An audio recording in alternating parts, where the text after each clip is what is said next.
Life's a jamming, man, and welcome to the beach party where all your summer fantasies come real. Sorry, that was horrible. I couldn't tell exactly where you were from, but I knew it had a beach somewhere.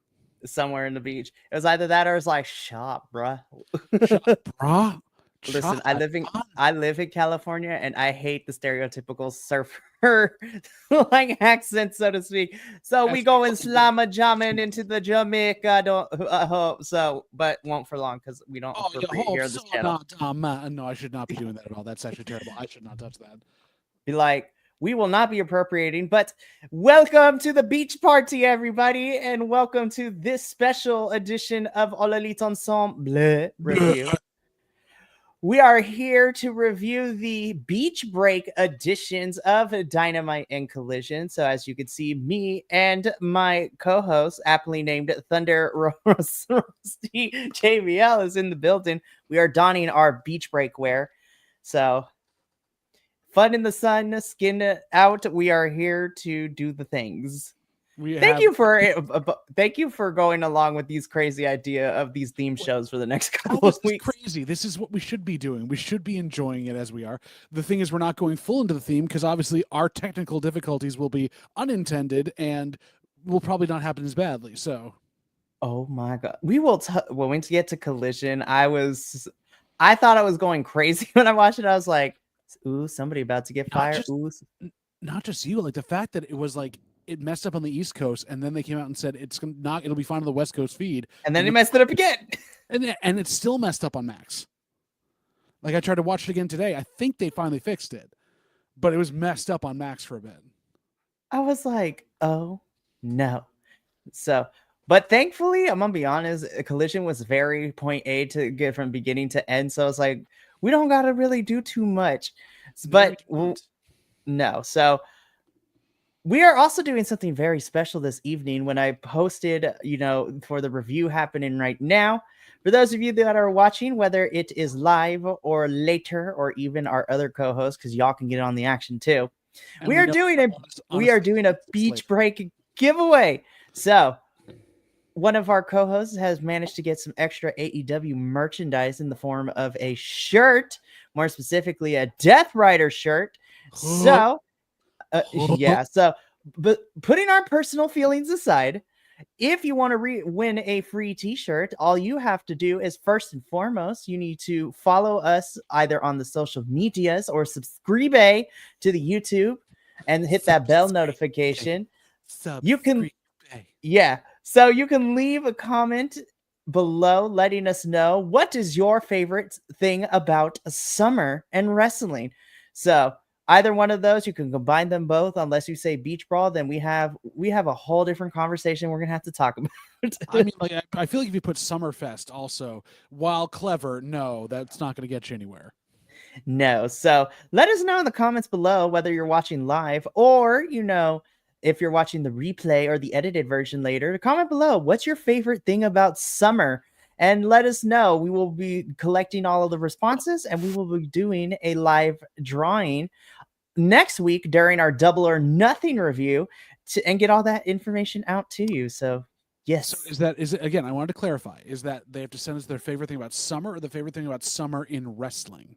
Summer in wrestling, I think, would be fun. There we go. That's what I want to make. I want to be clear because favorite thing in summer could be totally different. As we all know, we're all big fans of Sting in his surfer years, but that's beside the point. Yes, I would love that. Or maybe Surfer Sting is your favorite thing, and let us know why.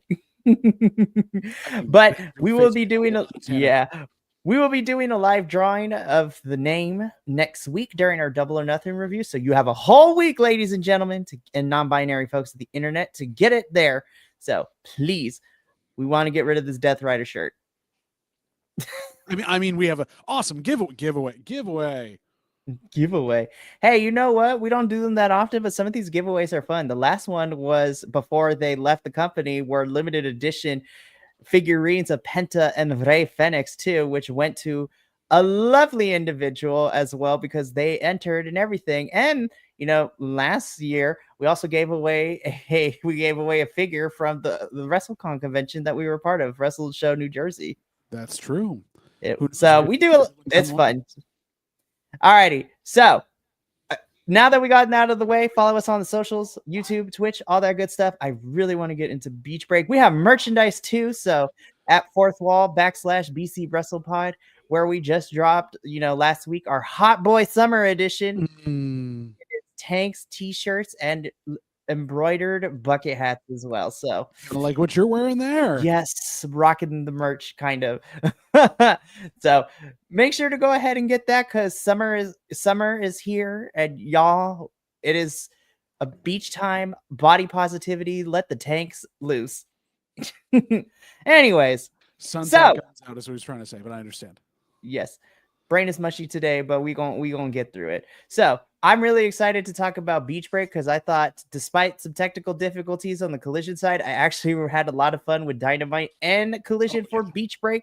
So let us just jump into the Dynamite half of Beach Break first. Into the deep end. Here we go. Sploosh. Dive in. Oh, wrong song. So we kicked things off for Dynamite Beach Break with this tag team match. I was like, damn, we just started with this. This was sickening. But we have Will Ospreay and Hangman Page, the Will They Coexist enemies that will be fighting for the win in the Owen Hart tournament final at Double or Nothing. And they will be teaming up against the Don Fallis family, but in the form of Konosuke Takeshita and Josh Alexander. This match ruled. It's the two men that made it to the finals and their two greatest opponents in the Owen Hart Cup. For reals. And for Hell Bent for Leather Workers, will they be able to coexist versus we're in the Dom Fallis family, but some reason we just seem to work okay, even though we all hate each other and we know we hate each other. It's kind of fun. We love a dynamic like that. But this match was awesome. I'm so surprised that Josh Alexander wasn't the one absorbing most of the punishment on this one. You would think in a standard like this kind of tag match, the odd man out would be Josh Alexander, the newer guy who's been losing a lot, taking the brunt of the thing and taking the pin. But it was all over the freaking map. It was so well paced out. It was spaced enough so that everybody got a few things in there. And you got storyline both on the team from the Owen Hart Cup that were kind of coexisting, but we really just don't like each other. And the other team having some miscommunications that were trying to get in their way. But the classic shot that we get from this match, Mikey, is that shot of Takeshita getting Hangman from behind with his knee and running him face to face into Ospreay, which I don't know how they didn't break their noses. Right. That was a beautiful shot too.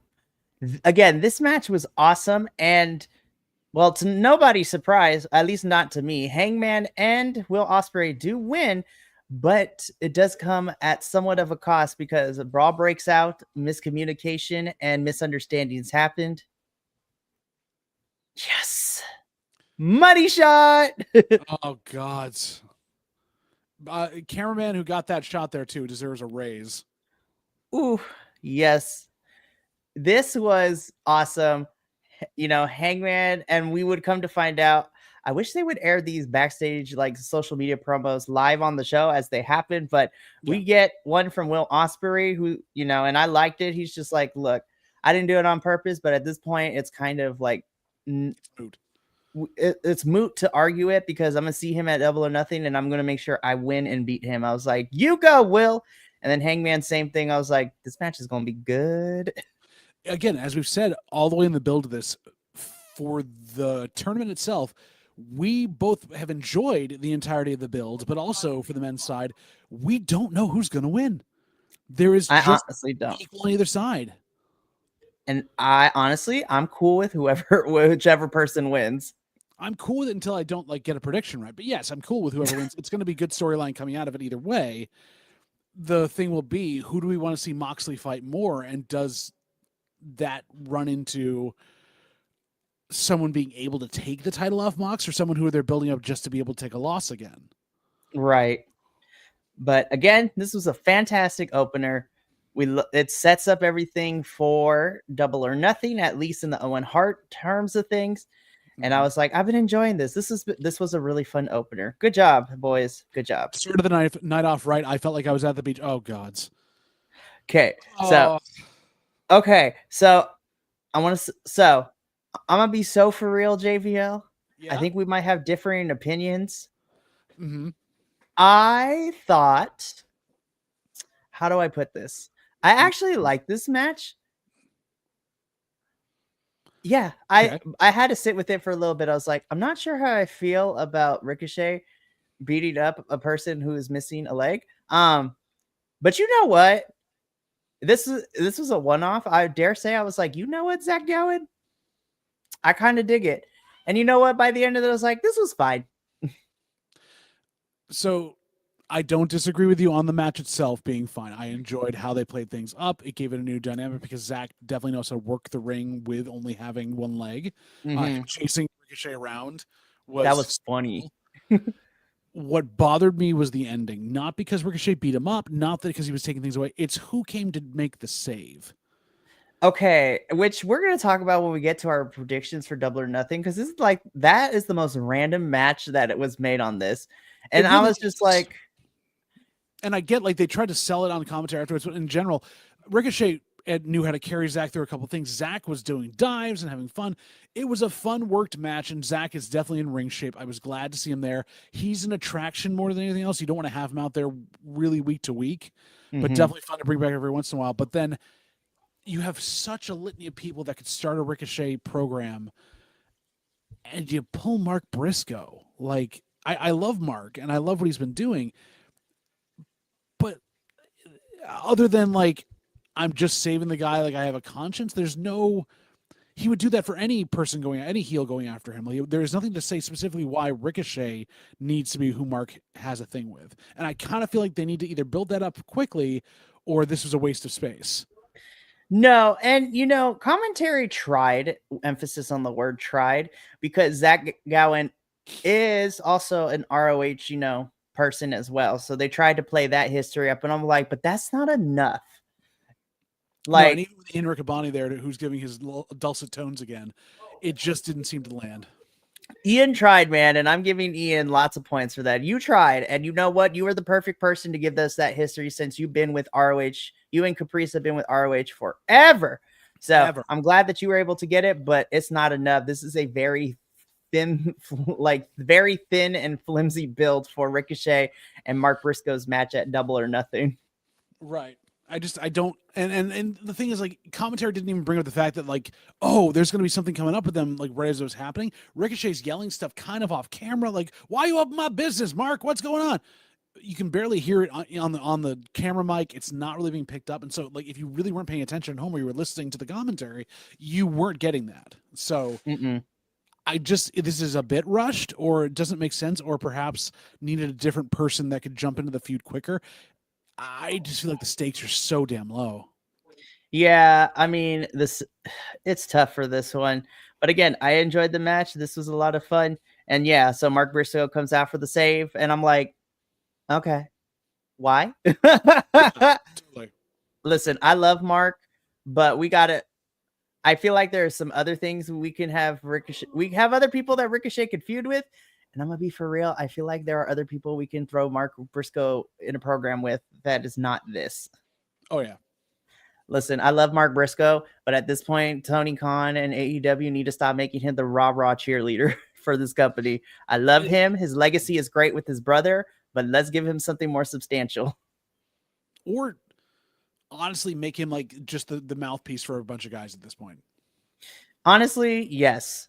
That would be great as well. I would like that either way. So we'll talk about We'll talk about Trevor the Vampire and, you know, diversify my portfolio, Mark Briscoe, later when we do our predictions. It's Bald versus Redneck Foo. Yes, Redneck Foo versus Bald, the SpongeBob bean. But first, can we be honest? I feel so bad for Top Flight in this whole situation. So Hurt Syndicate come out. They want to, you know, actually have a title defense. And so Top Flight come out and I was like, okay, so we're getting a redo. This was not even 5 minutes. And poor Top Flight just got demolished. I was like, did they make someone mad behind, like, backstage? Like, what's the tea, sis? It's because Darius did so well at Mystery Wrestling. I mean, what ended up happening. I am so excited. I also can't believe that that is like happening soon too as well. 2 weeks. 2 weeks. It's gonna be crazy. Stay tuned for the review because the grapple gumshoes are on the case. We are back for it, and we might have a new gumshoe or a assistant detective joining us for that one. We don't know. He will get us the coffee. The coffee or the tea. Yes. So I do have to ask, what type of beach break would it be if we didn't have a squash of some sort? Obviously, men in their underwear running around near the beach, kicking sand in the face of the little guys in front of them. It really just kind of fit the theme. I'm just sad it happened to Top Flight. Yeah, I was just like, okay, well, And they sure. hurt people. They hurt people. And they hurt me in my heart because I want better for Top Flight, but Top Flight loses. It's by referee stoppage. Hurt Syndicate win. Crew begging for a shot. So yeah, which then has Crew come out, and then Sons of Texas come out, and so MVP states that those two can hash it out on Collision Beach Break, and winner will get a shot at the titles at Double or Nothing. More on that to come. But we weren't done with this segment because we had Shelton go backstage looking for MJF, who is hiding behind, production and Tony. And I love that Tony is just going to throw MJF under the bus any chance he gets. He's like, he's right here. Well, let's get back to that, though. That comes from a pre-tape segment earlier where MJF was talking to Renee, and Renee was like, so what happens if they don't vote you in? And they end up, they hurt people, Max, and they don't believe you when you're saying your stuff. And he starts to get scared. And he starts sweating. Absolutely. So we get into the next segment where we hear our answer to all of this. By the way, shout out to whoever's doing these graphics now for AEW. Y'all got the pay raise. I hope you deserve, because these are fun every single week to collect. Someone got a new version of GIMP. Seriously. But long story short, everybody's in the ring, and we need 3 yeses. So MVP gives the yes, Shelton Benjamin gives the yes, and after playing and teasing MJF, Bobby gives the thumbs up, and meme right here, yes. There it is. And the face on Max, and he celebrates like he's the Ultimate Warrior at WrestleMania 6. Yes. Crazy. Max is running up around the ring. He is cheering. He's excited, and MVP needs to calm him down, but he lets Max know that officially tomorrow night on Dynamite, he's going to sign his contract with the Hurt Syndicate. Because he has to have his lawyer look it over, and Smart Mark Sterling is known for his lawyering. That is very true. I also love that they tease in the background Shelton Benjamin was about to kick this man's head off too. I was like, look at this. Yeah. I was like, yes, this is how you do fun teases like that. So tomorrow night on Dynamite, we will get these supposed contract signing for MJF to be in part of the Hurt Syndicate, or will we? We'll have to tune in tomorrow to find out. There's been some noise being made on the indies from a certain person who has a very long history with these two that might be coming into AEW rather quickly. And he will be making his Defy debut in a couple weeks. I'm so excited. But I'm just saying, could we see at Double or Nothing, or even tomorrow night, Max's chance revoked because they got a better offer for someone else? Yeah. So, but this was a fun segment. So we will get to see the continuation of this tomorrow evening. So this is going to be fun. Yes, ma'am. It's not the main event. So, okay. So when we previewed this last week, right? We're just like, okay, so we know Tony was going to be in it. We know that a returning Sky Blue was going to be in it. But at that point, we didn't know who the other 2 spots. And it wouldn't be until later in the week we would find out that the last 2 spots were going to be our new New Japan Strong Women's Champion, Azumi. So that was so much fun. Azumi. It was so much fun to get to watch that happen live in person. And when she got that title against Mercedes, it was fantastic. But of course, the final spot went to one of Azumi's opponents in that championship match at Resurgence, and Miss Mina Shirakawa. Listen, I am in the minority. I actually did the new theme song. I was like, okay, trap music, here we go. But then, of course, the internet was not having it, and Tony decided to turn it back. I was like, damn, Tony. The show. Yes, I was like, damn, Tony Khan, we did not waste no time. It was not even 15 minutes. No, we did not. Holy cow. And so I sat with it. I was like, that's cool. But I also feel like I kind of dug that song. Now, don't get me wrong. I love Mina's original theme. It is banging. I love her coming out doing all the dance moves, right? But she had already gotten a new dance moves for the new theme. That's what I say. Listen, we know that Mina Shirakawa is a dancer. She be practicing these moves, like between interviews with her and Mariah May, when they did their dances in Stardom as, Club Venus and all of that stuff. They actually practiced everything before they did it. So I'm like, Mina took the time and effort to, learn to the new music. And I was just like, as a dancer, a former dancer myself, do y'all know how annoying it is to have to change the choreography when someone decides to change the music like 10 minutes after you learn the full thing? It's annoying. 100%.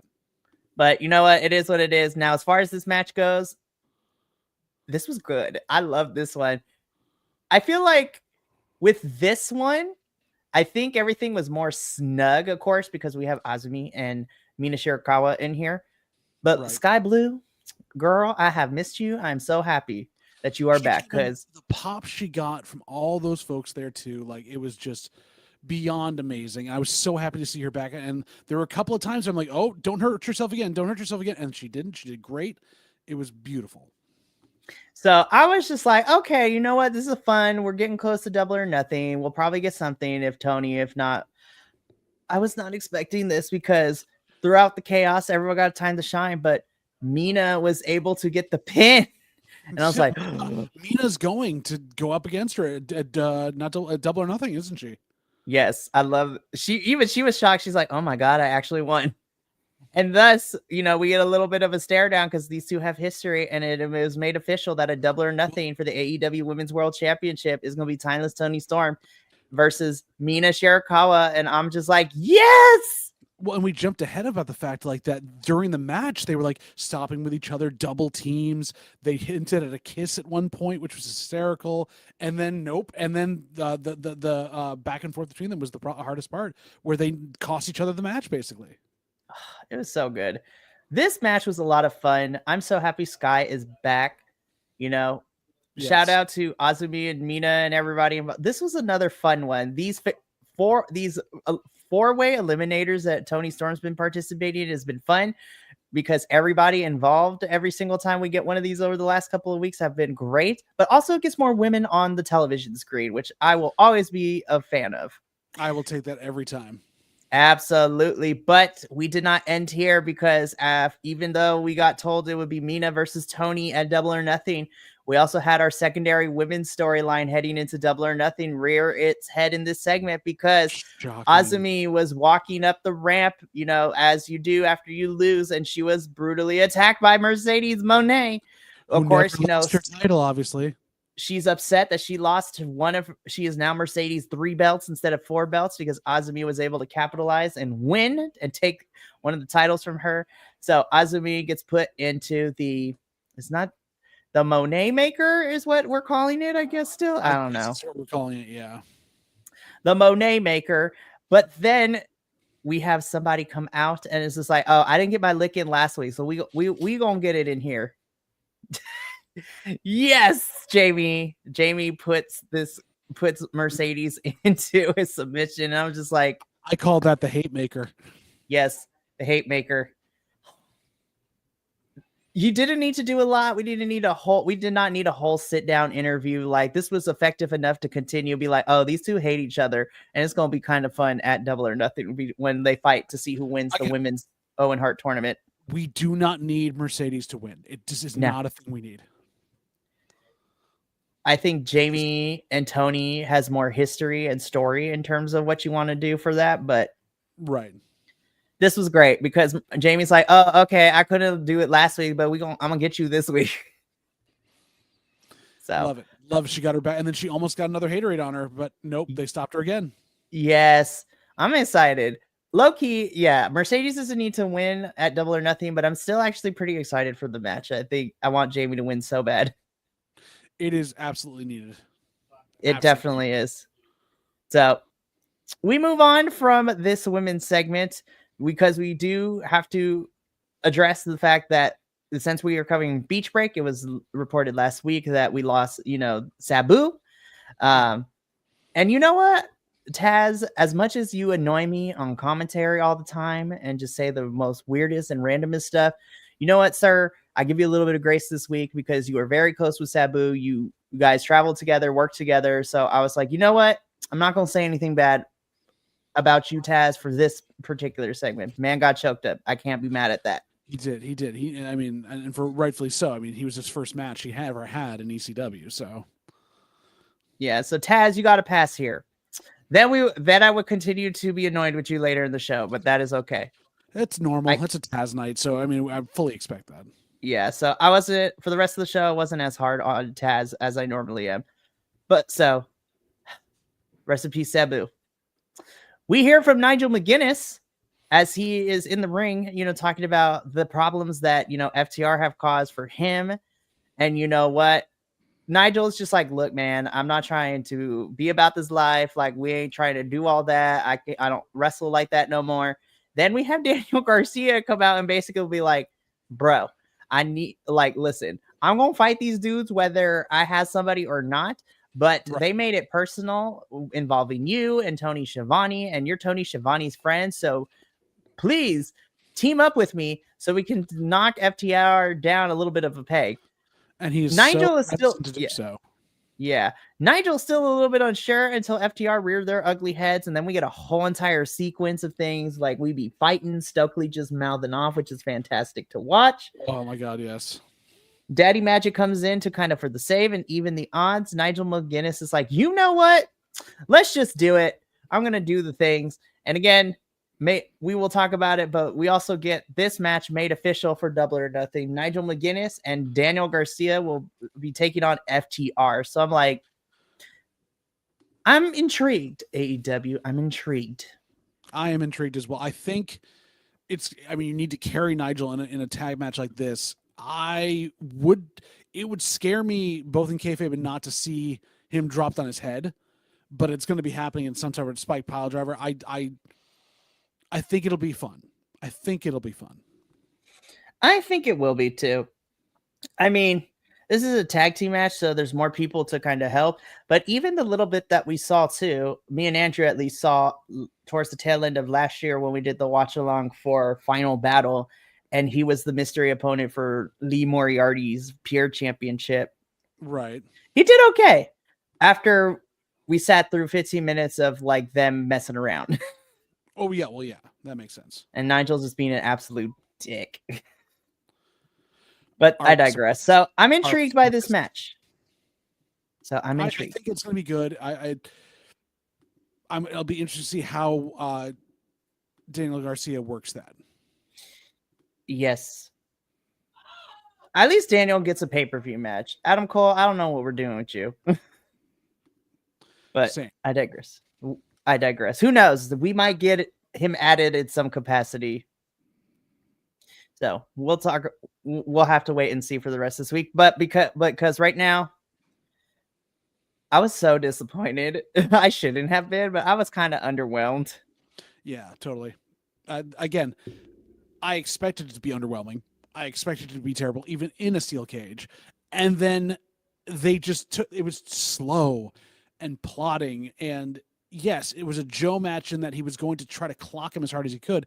Moxley is just, I don't think he's devolved in his style, but I feel like he's either been hamstrung by whatever he's doing with the Death Riders, or he just has gotten down to John Cena level of 5 moves of doom. I think I said this last week. I want him to go back to Japan, lose the title, go back to Japan, get his mojo back, and come back better than ever. Absolutely. Look, it has been said, we haven't been the biggest fans of this Death Rider storyline, but I love Moxley. I really, really do. Yeah. But this was just an okay. I'm not expecting them to like break limbs and pull out Hangman Swerve levels of violence, right? Because that was even overdue when we had hypodermic needles and things like that. It was wild. But this was just underwhelming. I already knew Joe wasn't going to win, but I would have been more okay. Be like, I knew he wasn't going to win, but you know what? This is a pretty decent, solid steel cage match. No, this was just mid. I was like, it wasn't terrible, but it wasn't great either. Yeah, it wasn't a good TV match. No, it was not a good TV match. And of course, afterwards, all the chaos happens. Everybody be fighting. Well, let's talk about this ending because we have person in hoodie come out to kind of help Mox retain the championship by sliding into briefcase. And we come to find out it is New Japan's Gabe Kidd. Is that you bald fraud? I'm just kidding. Oh my God. Listen, I already knew. Helping Even us. before he revealed the hoodie, like I heard snippets of the person talking in there. I was like, there is only one person that I know in wrestling that talk like that. And I was just like, yep, there he is. Gabe Kidd in the flesh. Then everything gets crazy. Death Riders come in for fights. The Young Bucks come in for fights. Then the rest of the ops and Kenny and Swerve come out. Swerve get like chaos ensues. Swerve gets on the mic and essentially we get it made that it is going to be, Anarchy in the arena match at Double or Nothing, and is basically what I have dubbed Team AEW and Team Death Riders, essentially. Right. Is Willow still going to be a part of this too? We're going to have Marina and Willow as a part of this, right?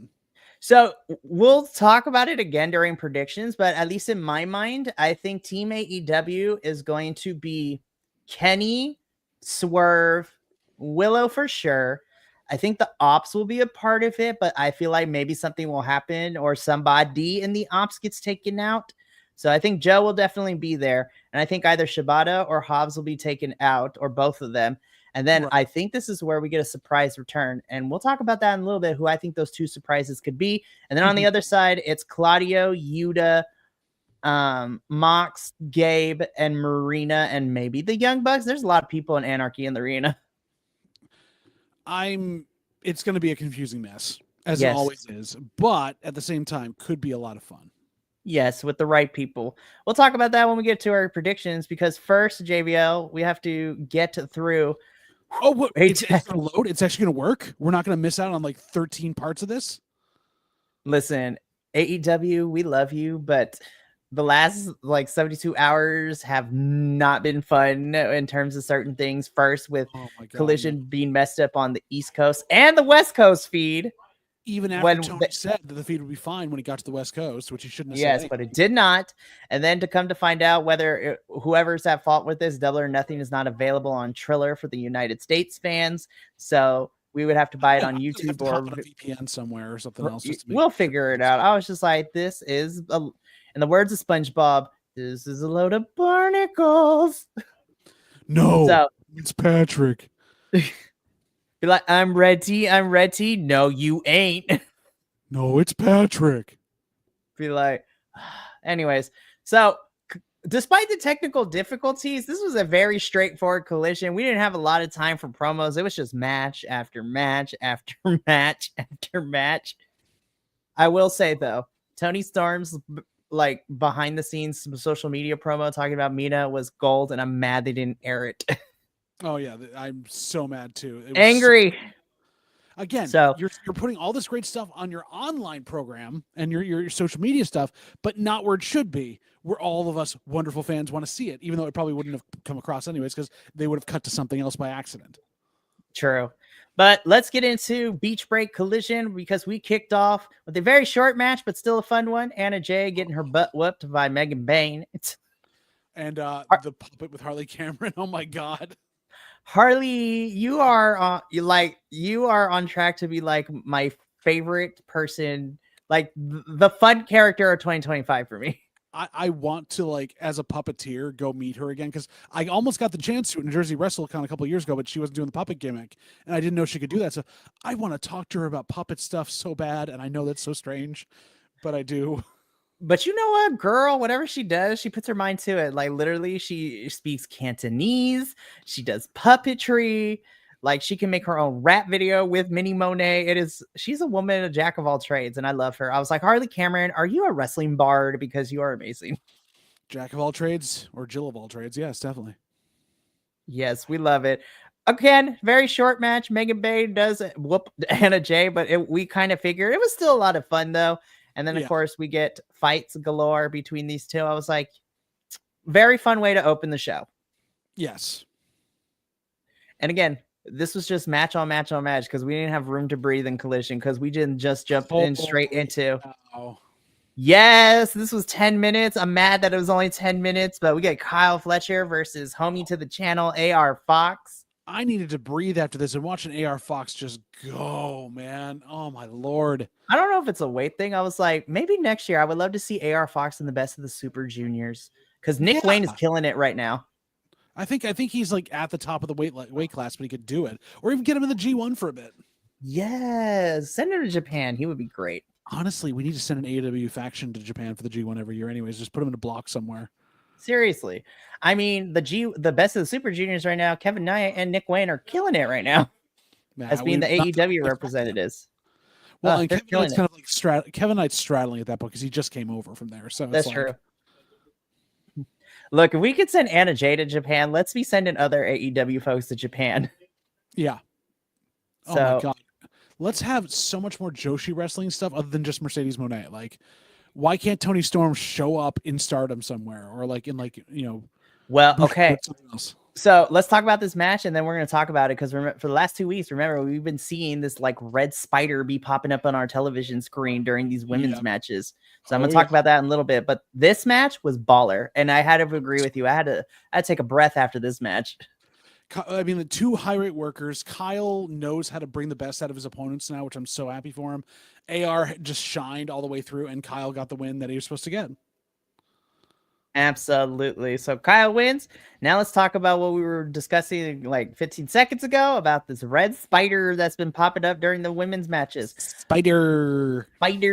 So, of course, if you are not in the know with the wrestling news, so me and Adolfo discussed this last night during our review for Stardom's All-Star Grand Queendom.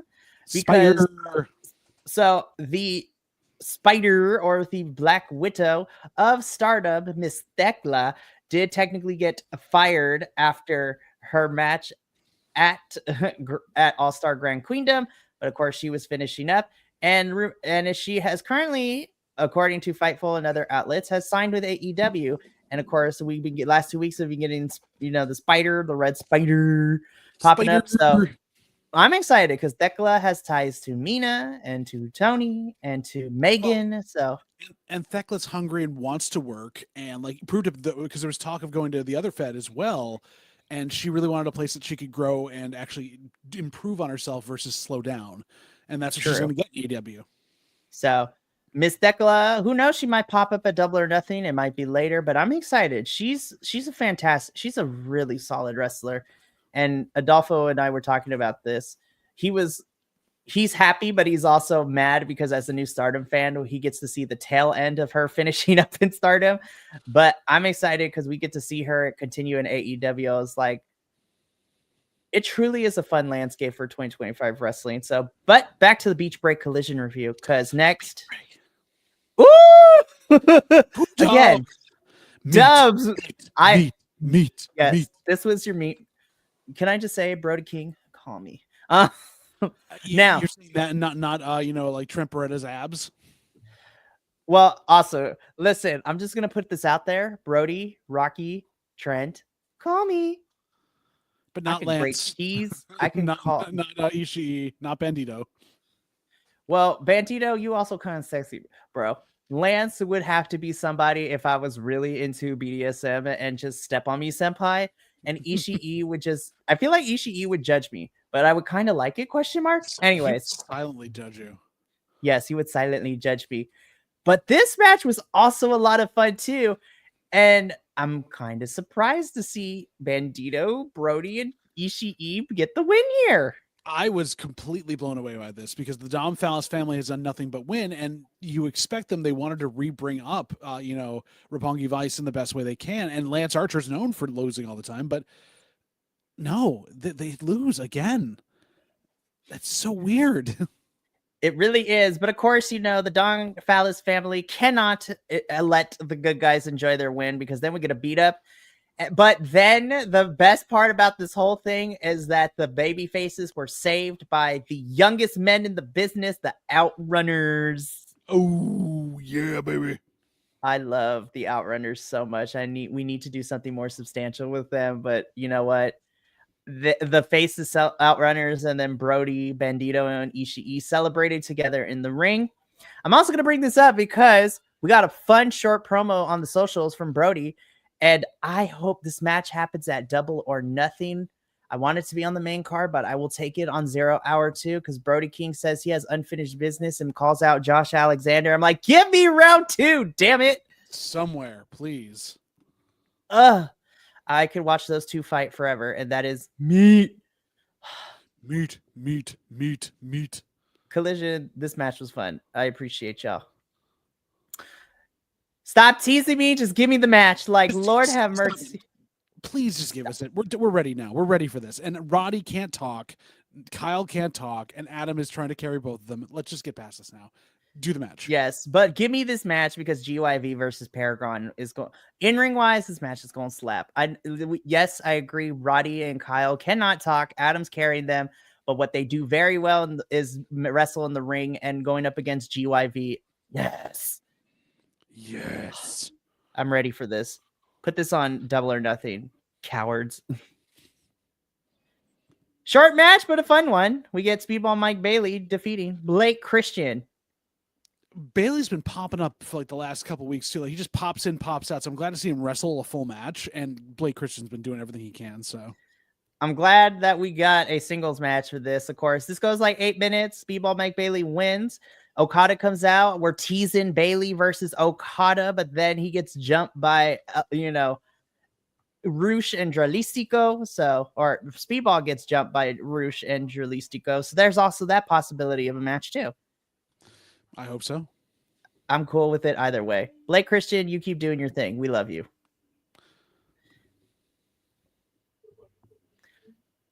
Okay. Was not expecting who won this match, but I had fun. Yeah. I'm gonna be real. I understand why Brian Keith and Big Bill got the win, but I would have rather seen, and again, like Professor says all the time, I would rather see Gates of Agony win because one, then you can get them over more with the fans as the babyface team. But then if Brian Keith and Big Bill lose, you have some more upward trajectory to go in terms of story and character motivation and development. Because they won, but now where do they go from here? Yeah, and in the fashion they won too, it was kind of like want. Yeah, there wasn't a lot. I can't say much about it because it just kind of took the knees out from under itself, which is not what you want. You want them to both be built up in the best possible way, as you had been doing for weeks and weeks. And why this had to happen on Beach Break and not on, the pre-show of Double or Nothing, I don't get. Like, we could have just had a regular match and then some shenanigans where they start fighting and throwing each other through everything, which then causes, okay, y'all ain't gonna have a regular match. So at Double or Nothing, whether it was on like you said, Double or Nothing on 0 Hour or the main card, we'll have a street fight or a very crazy gimmick match where we just let these four go at it. But of course, you're in Chicago. You have to have a Chicago street fight at some point. So I guess sure, why not? The match was fine. I still think Gates of Agony should have won, and we'll see what happens next with Brian Keith and Big Bill. Yes. Yeah. I don't know what I'm excited about it, but we will. We will cover it here. So we do get the tribute to Mr. Steve Mongol McMichael, where of course we have family members, Ric Flair popping up on my TV screen once again. One of the few times I can't be mad Ric Flair is around. No, I cannot. And so talked about it. It was a nice little tribute. I was like, listen, as much as I have problems with AEW, I do appreciate the effort and the care they do sometimes for these tributes as well. So I was just like, you know what? I'm not mad at you guys. So you get a little bit of grace from me. And also sad to lose someone that I knew who he was. I grew up watching a little bit and I knew who he was on WCW. Did not realize like the depth of that too. Like it was really informative for me to watch that. And honestly, I thought this was a really touching way to end the show as Collision went off the air. Oh, wait, hold up. No, it's not, because we still had 2 more matches. And no, we didn't. That didn't show. It never showed. Oh my gosh. But we're going to talk about it anyways, because they had to fix it. So I had to rush to figure out how we're going to do and cover that. I was like, they messed it up on the East Coast and the West Coast feed, and they finally it was bad all around, but we were able to finally get the last two matches. So the penultimate one was a number one contendership match between the Sons of Texas and the Crew. This was a fine match. Yawn. Leo Rush, I love Yawn. you. Just This yawn. Sons of Texas win, and I was like, okay, they're gonna lose at Double or Nothing. Can you believe this is Sammy Guevara's first pay-per-view match in like 3 years? Yes, I can believe it. It's wild. It's wild. But yes, I can totally believe it. I'm sorry, Mr. Guevara, sir. I'd rather see your other half, who is a lot more talented in certain ways. Where is Ty? I miss Ty Mello. Give me Ty Mello. If I need her to join up. Cameron and Anna Jay in their time of need. Yes, I need Ty to be joining with Anna and Harley. Let three be a faction. So Sons of Texas are moving on to Double or Nothing. We'll talk about that in a little bit. But then in our main event, Hobbs, I'm happy that you were in this main event. We have Powerhouse Hobbs taking on Because Tonight Will Be the Night That I Will Fall for You, Wheeler Yuta. He gets more and more like Midwest emo every time we see him. I've been calling him Whiner Yuta for the last little bit there because he's basically been so emo and whiny. I was just like, I think Green Day is missing a fourth member, but Green Day? You're going Green Day, not like, like Panic at the Disco or My Chemical Romance or anything else? That's very, very true. But I don't want to slander those bands either with Whiner Yuta. But this is our main event. It did what it needed to because it continues to set up anarchy in the arena for Double or Nothing. So I was like, okay. Yep. Still fun, though. It was fine. It was fun. Again, there were better matches earlier in the night, and that could have done better here. But it set up what it needed to. Hooray! Anarchy in the Arena just needs to happen at this point. I don't know if I'm excited for it. I just want it to be done, and I want the Death Riders to end, and they won't. They're going to win in the Arena. You know they're going to win it. Yeah, they're going to win, even with the possible. Yeah, I mean, that's very true. I'm really hoping because Gabe Kidd is here for some odd reason, and I'm just like, I'm not gonna lie, I'm not gonna be mad because I love Gabe Kidd and he's psychotic and I love him just doing crazy things. However, I'm just sitting here and I'm like, I wonder how this is going to play. And like, is this a one and done thing for Gabe? Like, what are we doing here? But JVL, that does bring us to the end of the AEW weekly review part of this, but oh no, we are not done because my friend, we also gotta do predictions for Double or Nothing. Can I say one more thing about the end of Collision though, or at least for Anarchy in the Arena because of Double or Nothing? I feel like Gabe Kidd is there to either draw Moxley to Japan, like I was saying, or he's there to be more charismatic. The problem is he can't fit into the Death Riders. He's too charismatic and like magnetic on TV. So obviously he needs to like either tone that down and be completely a blank slate like everyone else in that group, or he needs to not just be a part of them. So that is very, very true. So if you are new here to BC WrestlePod, what we do for our pay-per-views is we like to have a little predictions league. So we are in our 2025-2026 season, and this is the first AEW pay-per-view of the new season. So this is either going to go very well or go very poorly for us. Poorly. Super poorly. Super poorly, maybe. So we're going to go through the matches that are currently announced, and we'll probably get like 10 more later this week. Stay tuned for the social medias Sunday morning, as you will get to see our predictions, myself, JVL, and the professor. Myself, JVL.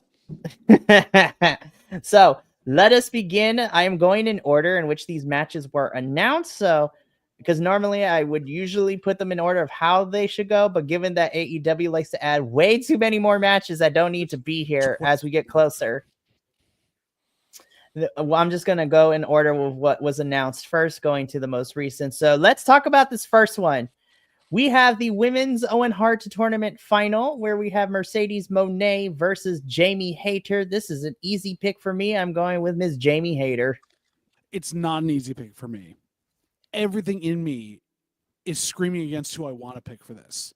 Is because AEW is going to do something stupid and they're going to put it there. I'm voting for Jamie Hayter.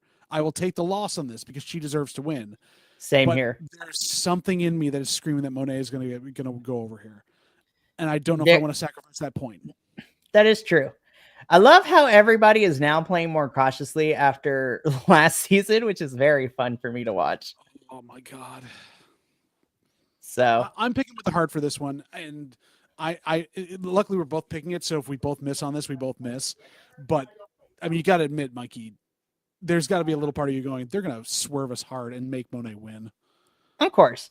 But again, what helps me with these predictions too is I try to pick logically and what's going to make the best score for me. But if I can afford to, I will pick 1 or 2 matches with the heart. And sometimes for the majority of it, statistic wise, last prediction season, it helped me out a lot. That's how I almost swept pretty much. I almost swept I almost swept Forbidden Door last year. It's true. It's true. But the only match I got wrong because I didn't expect Team Samoa Joe to beat Team Jericho, which was nuts to me. I was I was happy to get that wrong. But anyways, so we both picked Jamie Hayter. Well, I'm interested to see what Professor picks. So we'll figure that out. But next up, now we get into the one that is truly 50-50 for me. The men's tournament final for the Owen Hart. Will Ospreay versus Hangman Redemption Page.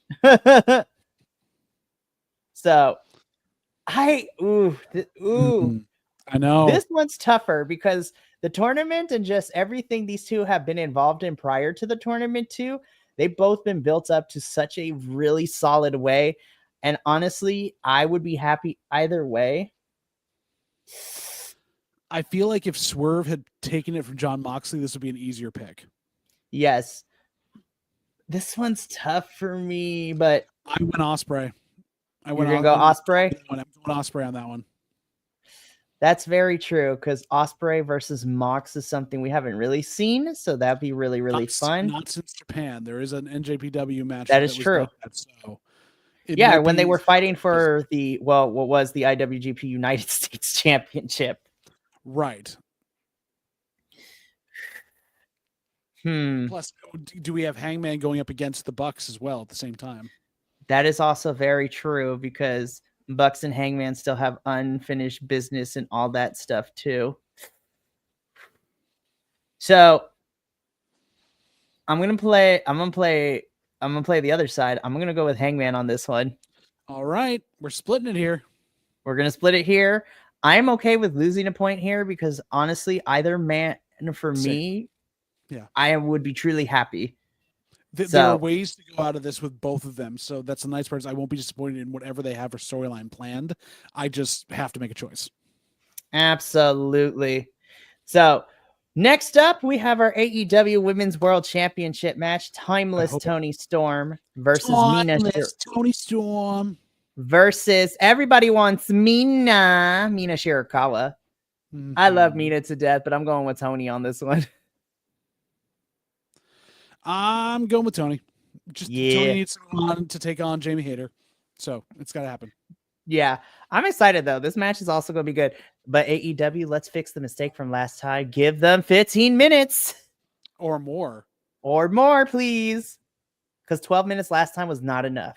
No, was definitely not enough. This is not for points, but question. Do we see a return of Mariah May here? No. No. Okay. She's made it quite clear that she's on her way out. I don't think that she would, unless she had re-signed with AEW, I doubt she's going to show her face again. She shows up with Decla. That'd be crazy. It'd be amazing. But who knows? We'll see. So moving on. We hinted at this when we were covering Dynamite, but this is like the weirdest match that they made for this card. In a stretcher match. I love you. A stretcher match. I was like, not a street fight. Not an ambulance match. Not a coffin match. What does this have to do with this rivalry they've created? I was just like, this was I'm gonna be honest. Do I think these two in-ring wise are gonna give us shenanigans and tomfoolery? Yes. Am I looking forward to it? Absolutely. But I Do we feel like this see? could have been. Do we We could see have had Zach this Gowen? match on the Dynamite.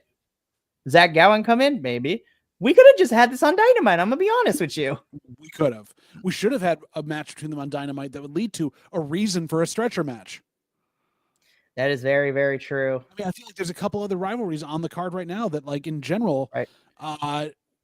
Would be worthwhile for a stretcher match. This makes like a scissor match, a first blood match, something like a prosthetic leg match, something. But stretcher? No. Shout out to Robert in the chat, representing Lafayette, Indiana. It's been a while, my friend. Hello, how you doing? Just to remind everybody. I was gonna say, if you can tell us right now, if you can list your favorite thing for summer in wrestling, you could be entered to win a lovely piece of merch from AEW. Just saying. Yes, so Robert, we are, as we stated at the beginning of the show, we're doing a giveaway for an AEW t-shirt. All you gotta let us know in the chat or in the comments below. What's your favorite moment of summer in wrestling? And you could be entered to win this t-shirt. Thunder Rusty, what's popping? Everything at this point. It's so late here where I am. I swear to God. Good to see you, Robert. I'm happy to see you. So yeah, Robert, let us know in the chat or in the comments what your favorite moment summer in wrestling is, and you could be entered to win this AEW t-shirt. Just let us know, because we would love to get that out to our winner. But back to this. I'm gonna be honest. I don't. Yeah, why? I don't care. Just how. I feel like that, like you're booking a my GM mode, and you're just like, I need to spend money somewhere because I don't have enough fans for my thing. So I'm gonna make it a stretcher match between two people that I built nothing around. You know, I love Mark, but I have to go with Ricochet at this one. Same. I feel like Ricochet Mark can lose. Ricochet doesn't need the momentum to be lost off of him. And Mark, while he's won a couple matches recently, has definitely, he could have just kept losing for all I care and said been fun. So some reason Mark is one of those people that lose, but doesn't seem to, it won't be too bad for him, so to speak. Robert, just give us one that pops to mind. Just the first one that pops into your head. Yes, the first thought Brock that pops Lesnar into your head. F5ing a shark, you know. Oh my gosh, yes. All right, so we got a pick here from Robert as well. Ricochet getting the way. He's right. He's totally right. Me and JVL agree. Ricochet is probably walking away. I think Ricochet should win this one, I'm gonna be honest with you. But again, of all gimmick matches, the stretcher match is kind of weird because the match does not equate to the feud or the lack thereof. So are we still doing the thing we were talking about where since Professor isn't here to make his picks, we're just going to pick for him and pick against everything we picked? I mean, we could on air, but then when he actually fills it out and I post the actual graphic this Sunday, like it's different. Jeez. I'm gonna text him and be like, you need to get this filled in by Friday, because if you do not give me these picks, you will automatically get a 0 and however many total matches there are. I think that's the new rule I'm going to enact. If you don't put these picks in, you get an automatic goose egg 0 for the pay-per-view. And also because I'm trying to post these predictions on social media, and it would be nice if you give it to me on time. I digress. I've said that to a lot of people. It'd be nice if they gave it to me on time. But either way, we move on from this match to this one. We get a tag team match. Nigel McGuinness, looking like he's about to put both his fingers in my nostril, and teaming up with Daniel Garcia, taking on, did you smell that, FTR? So Nigel McGuinness flipping off the camera. And yes. Who farted FTR? Who FTR? With Tiny Stokely in the front. Oh my God, he looks like an Oompa Loompa. So here's the thing for this, Mikey. My thought on this is that we're going to see the Daniel Garcia heel turn here. And FTR is going to win because of shenanigans. Garcia is going to beat the crap out of Nigel and go right with them. Daddy Magic's going to get completely thrown off by this because he'll be at ringside, but it's going to be FTR taking it. I agree. FTR, I feel like, have more to lose if they lose. So I'm going to pick them to win as well. But yes, Daniel Garcia heel turn. Here we come. It's coming again. It's coming again. All righty. Hurt Syndicate. Moving on. I'm just kidding. It's a foregone conclusion. Lord have mercy. I would be so perplexed if somehow Sons of Texas managed to win this thing. I'm like, no. Do we see MJF attack Sammy backstage? Probably. I mean, he's got history with both guys on this team. That is very true as well. So we shall see what happens. Robert, I agree with you too. I just saw this in the thing. It'd Yep. be great too. I feel like Nigel can't sustain a run long enough to be able to turn heel because he's defending the honor of Tony Schiavone, but who knows? He's protecting his boyfriend. I'm just kidding. He is. Then again, Tony Schiavone goes down. Then we get Caprice and Ian on AEW. I mean, I can say no to that. That'd be great. Listen, I would be here for all of that. But yeah, this is the easiest pick for me. I'm picking the Hurt Syndicate here. Same. I will be upset if AEW wants to screw us over for a free point. Should we take an over-under on how quickly Dustin Rhodes is going to bleed? I give it 7 minutes. Okay, 7. You're going to give him full 7 minutes. He's not going to bleed in the first 2 seconds. No. I see like third move in, he gets dropped on like the stairs or something, and then just automatically starts bleeding everywhere. Nah. Oh my goodness. So we shall see. And then finally, as of right now, the last match, the most recent one, is Anarchy in the Arena, where who knows who the final composition of teams is going to make, but I have dubbed it Team AEW versus Team Death Riders. And in some capacity is going to be Team AEW, which is definitely going to have Swerve, Kenny, and Willow for sure. And then, of course, the Ops, or who knows, we might get some of the Ops, taking on Team Death Riders, which is Mox, Claudio, Yuta, Marina Shafir, and possibly the Young Bucks with Gabe Kidd. So this is what I was thinking. My speculation of getting a surprise return doesn't change anything. I'm going with Team Death Riders here, unfortunately. However, in terms of returning, I think the Ops will be taken out at some point this week or before the show happens at Double or Nothing. So we got spots filled. And there are 2 people I could see returning who have beef with people on the Death Riders that also include the Bucks and Gabe Kidd, right? Yeah. So the one that's more likely to happen, because, you know, rumor reports is he's cleared now to get back into the ring. And this is the perfect match because he doesn't have to wrestle like a full-length match. It's just chaos. We could see the return of the Mad King, Eddie Kingston. Or coming off of his high from being able to make it to the top of Mount Everest, we could also see Darby return here. I would prefer Eddie. I'm going to say this straight out from the reports that just came in. He started descending yesterday. There is no way he is in ring shape to come to Double or Nothing and do this at all. He might try to, but I don't think he's even back in country by the time he gets to that point. That's true. That stuff. Yeah, it's Robert. Yeah. And you know what? Despite the chaos, I'm also glad Willow and Marina are a part of this. Representation is needed, and I love this. And I really just want to see Marina choke out like Kenny Omega somewhere. It'd be great. Everybody, listen. If I also want this to lead to a singles feud between Willow and Marina, like, please give it to me because it is amazing.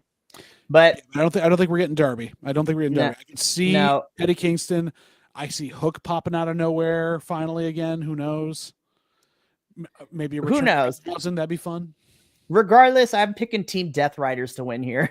Same. Unfortunately, they don't need the momentum. They have stunk this entire time, and they're winning. So just going to submit it right there, and we are good to go. So that is, as of right now, that is our predictions for Double or Nothing. So, of course, we'll probably get like 10 more matches. Oh, Robert, really, me too, my brother. Yes, I'm watching it for a couple matches. That's it, really. So, we'll figure it out. We will be reviewing Double or Nothing next Tuesday. So we'll try to figure out, because we want to keep this theme of dressing up for these reviews. So I have to find something Vegas-y related or Double or Nothing casino related, gambling related. Okay, yeah, something of that sort. But JVL, that brings us to the end of All Elite Ensemble this week. So before we wrap up, just to give you a preview of what remains this week. Again, a very short week, but a still fun one. So tomorrow night is the average Wednesday where you get a double dose of review. First and foremost, at 5:30 p.m. Pacific, 8:30 p.m. Eastern, the NXT Losos crew, your sexiest NXT review show out on the internet. We will be reviewing the go-home show of tonight's NXT, as this is the go-home show before NXT Battleground, which is the next PLE this Sunday for the silver and black brand. Right. So we already have some fun matches happening.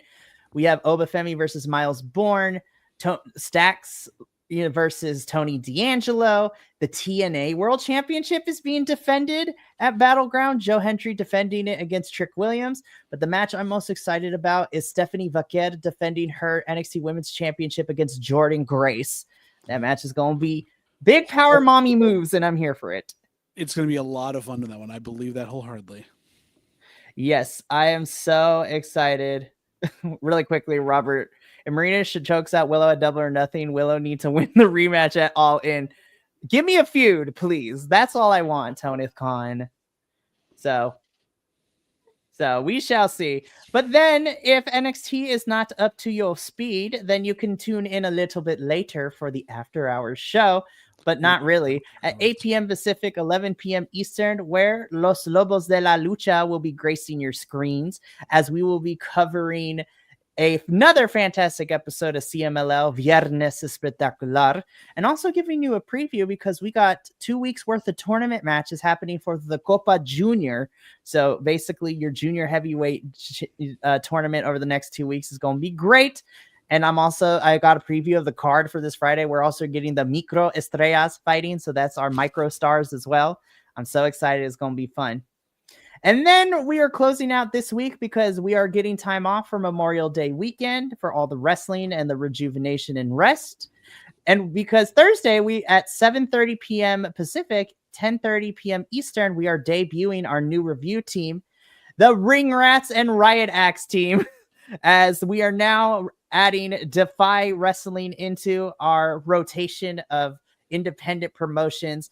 Myself and Andrew will be premiering the Ring Rats and Riot Axe team by reviewing Defy Wrestling's Fatal Fantasy, which saw this man on the poster, Murder Grandpa himself, Minoru Suzuki, main eventing the show. It was such a great show. I cannot wait to talk about it on Thursday. It's going to be a lot of fun. I can't wait to see you guys do it. It's going to be so much fun. And don't blink because next week is just as crazy. We got Double or Nothing review on Tuesday, NXT Battleground review on Wednesday, CMLL, TNA, and we got some more stuff like Mystery Wrestling's coming up. Money in the Bank is coming upon us too really fast. Oh, so fast. So much wrestling. And then, of course, we baptized Adolfo as our newest GCW correspondent with 2 live watch-alongs in a couple of weeks of GCW's Tournament of Survival and Cage of Survival, where former AEW talent, Mr. Bear Bronson, will be making his GCW debut, which makes me excited. I can't wait. It's going to be good. I'm glad he's finally out of the shadow of all the other stuff. So I know. I was like, it sucks when your tag team partner is a miscreant and a POS. Oh, yeah. Wholeheartedly. Absolutely. But that is going to be it for us here at All Elite Ensemble review. So tune in for all the other review shows this week. Robert, thank you for popping into the chat, my friend. We love your contribution during our Double or Nothing predictions. And for everyone else out there, from myself, JVL, the bald fraud himself, the professor, and all the other people here at BC WrestlePod. Remember, take care of yourself, love one another, stay biconic, and more importantly than anything, you always deserve to finish your story. We will catch you, at least for AEW, next Tuesday with our Double or Nothing review, as well as a plethora of other reviews this week. But until then, sayonara, adios. Remember, love yourself tonight and always. We love you, and we'll talk to you later. Ta-ta for now.